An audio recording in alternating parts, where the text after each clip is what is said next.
US President Joe Biden is set to welcome the European Union's top official to the White House in the coming hours. Ursula von der Leyen is in Washington, hoping to ease a rather tense dispute over subsidies between the two giant trading blocs.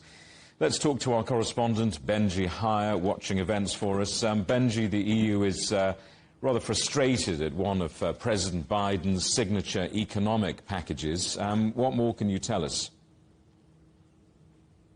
Yeah, the thing is, Jamie, that the European leaders are anxious, I think, over some of the details in Mr. Biden's Inflation Reduction Act, specifically in relation to clean energy. The fact that I should say that tax credits have been offered to vehicle manufacturers, electric vehicle manufacturers, but only those based in the United States. And that's the key thing here. Now, Mr. Biden says that he has spoken to his European friends, the heads of state. He claims that he's not trying to deny them anything.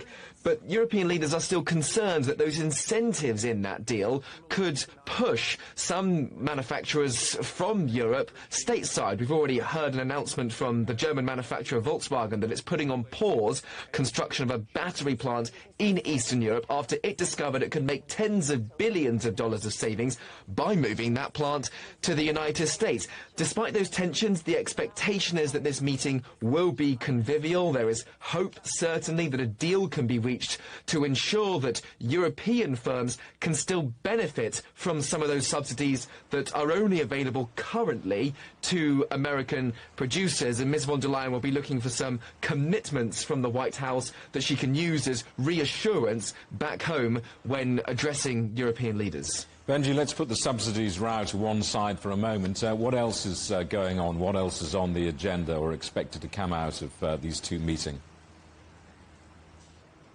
I think, unsurprisingly, both of them will want to talk about Ukraine and to reaffirm their commitment to supporting Ukraine. The White House put out a statement shortly, this morning, I should say, which says it defends the sovereignty and democracy for Ukraine. But ultimately, I think that with the attitudes in Europe potentially changing on this matter, certainly some reluctance in Germany about continuing financial and military assistance, and also economic constraints here in the US for Joe Biden, with Republican lawmakers in Congress uneasy about writing a blank check for Ukraine, it's going to be harder as the months go on for that cooperation to be as strong as it was at the beginning of that conflict. Also, the White House statement saying that Ms. von der Leyen and Mr. Biden will discuss other international security challenges, including those relating to China. Nothing specific in that statement. We might hear more afterwards, but I think the US will want to try to align the EU closer towards its hawkish stance